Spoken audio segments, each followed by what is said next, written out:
Estimados amigos, muchísimas gracias por estar con nosotros. Bienvenidos a este nuevo episodio de Vagó junto a ti. Mi nombre es Galo Pérez y el día de hoy con un gran invitado porque vamos a hablar sobre aquellos temas que quizás no los entendemos en su totalidad, pero son parte de nuestro día a día, sin duda. Y también cómo aplicar el lugar donde nacimos en nuestro trabajo diario. Estamos con Rommel Suntaxi, él es especialista en meteorología, en programación y sistematización de información. Adicionalmente es analista de pronósticos y alertas hidrometeorológicas en el INAMI. Así que tenemos muchos temas para poder conversar. Rommel, bienvenido a Vagó junto a ti. Muchas gracias, Galo. ¿Cómo has estado? Primeramente, saber que estamos en un país en el que todo puede pasar. En cualquier momento y bajo cualquier circunstancia, te dicen normalmente que pronosticar el clima es algo complejo. ¿Por qué? Es muy complejo el tema. Donde nos encontramos, en la línea ecuatorial, es mucho más difícil. Tenemos muchos sistemas que nos influyen, tenemos humedad que nos ingresa de diferentes lugares, tenemos el Océano Pacífico que se calienta en esta región.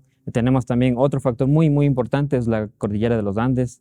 También nos complica a veces pronosticar adecuadamente el clima, entonces realmente sí, es un tema muy complejo saber qué va a pasar mañana, cómo va a estar el clima. Y dentro de tu vida, porque todo tiene un origen, todo tiene un inicio, ¿no? ¿Qué pasaba o qué ocurría dentro de tu pensamiento? ¿Cómo entendías tú el clima, por ejemplo, en tu niñez, adolescencia? Y empezaron a surgir las ideas de estudiarlo, ver datos al respecto, más allá del pronóstico, sino de entenderlo, ¿no? Sí. Bueno, desde que era niño siempre me gustaba ver las nubes. Creo que todos hacemos eso, pero realmente me interesaba ver cómo eran. Recuerdo que mi mamá me decía, mi hijo, ya va a llover. O sea, cuando veía las nubes por el Paso Ochoa decía, hoy llueve.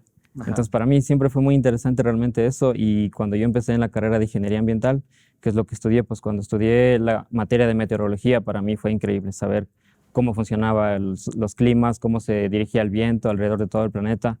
Realmente es un tema muy interesante que desde que empecé, o sea, desde niño lo tengo y pues hasta ahora ya lo puedo aplicar en mi carrera y también es algo que me llena mucho, de verdad me gusta bastante.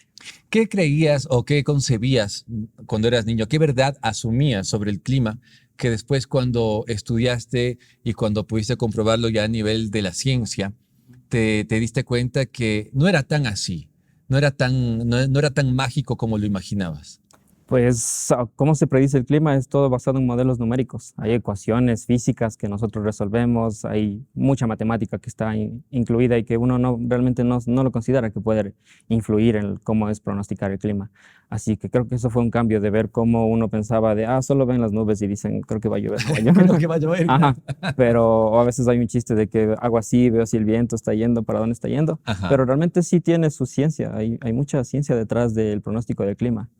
O sea, debe haber primero, antes que nada, un amor por los números, por los datos, ¿no? O sea, la comparación y la comparativa de datos. ¿Cómo te llevas tú en el día a día con esta sistematización? Porque pasa normalmente que cuando uno estudia o se dedica a una carrera en específico, lo terminas aplicando en tu día a día. Sí. ¿Cómo aplicas tu carrera en cada día de tu vida? Pues ahora todos los días me pregunto, ¿está lloviendo? ¿No está lloviendo?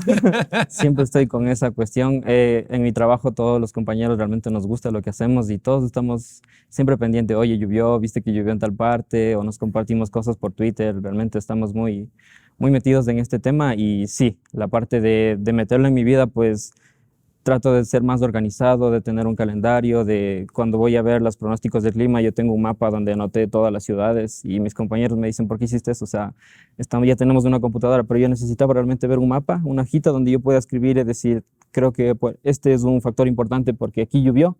Y a veces me equivoco y digo, o sea, ¿por qué me equivoqué? ¿Qué pasó? Entonces es importante aprender también de los errores para poder ser mejor. Y como persona de ciencia, que eres tú, que analizas datos, que estás todo el tiempo revisando lo que está pasando a nivel mundial también, ¿cuál de estos fenómenos meteorológicos que los vivimos en el Ecuador año tras año, cuál crees tú que es quizás el más significativo a nivel de lo peligroso que puede ser? A nivel de lo peligroso, sin duda, el fenómeno del niño costero.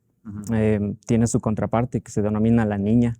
Eso provoca lluvias en otras partes del Ecuador, entonces sin duda es muy importante puede producir sequías en ciertos lugares, esto afecta a la persona en la agricultura, por ejemplo, puede afectar los cultivos, hemos visto cómo ha afectado al sector energético, entonces es un factor muy, muy importante en el Ecuador y pues nos afecta a todos a la final.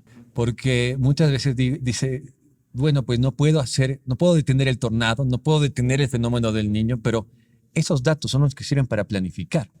Esos datos son los que te van a servir después para poder tomar decisiones a nivel gubernamental, a nivel ministerial, a nivel de las entidades que previenen un poco a la gente, porque más allá de cualquier otra cosa no se puede prevenir.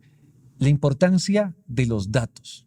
En tu experiencia, en tu carrera o quizás dentro del histórico de lo que tú hayas podido ir aprendiendo y conociendo, ¿en qué factor te diste cuenta que los datos cambiaron la historia? Es decir, estos datos, gracias a estos datos evitamos un montón de muertes, evitamos algún tema específico. Desde que estuve en la universidad, ahí me di cuenta cuando conversábamos con mi profesor, con mi director de tesis y nos comentaba que la falta de datos es un problema en el Ecuador que nos afecta a todos. No podemos hacer investigación, no podemos corroborar algunos fenómenos que han sucedido porque no han habido datos. Y eso es un problema muy grave. Todo parte de los datos. Por ejemplo, en mi trabajo, todo parte de la información que nos llega de todo el país, de la gente, de los observadores que nos dan los datos de cómo está el viento, cómo están las nubes, cómo está la temperatura, y a partir de ahí va todo el análisis para lo que va a pasar el siguiente día. Entonces los datos son la base, o sea, sin datos no podemos hacer nada. ¿Es más difícil estudiar o aplicar la meteorología en un país como el nuestro que en otro país que sea más uniforme? Sí. Definitivamente. ¿Qué te encontraste en ese camino? Es exactamente eso. Me hicieron una pregunta a unos estudiantes y me decían, ¿por qué es tan difícil? O ¿por qué se equivocan en los pronósticos? Y es un factor importante, es la cordillera de los Andes. Nosotros en el país tenemos 4 mundos, o sea, la Amazonía, donde hay lluvias mucho más seguido. En la sierra llueve en las tardes, por ejemplo, puede haber tormentas.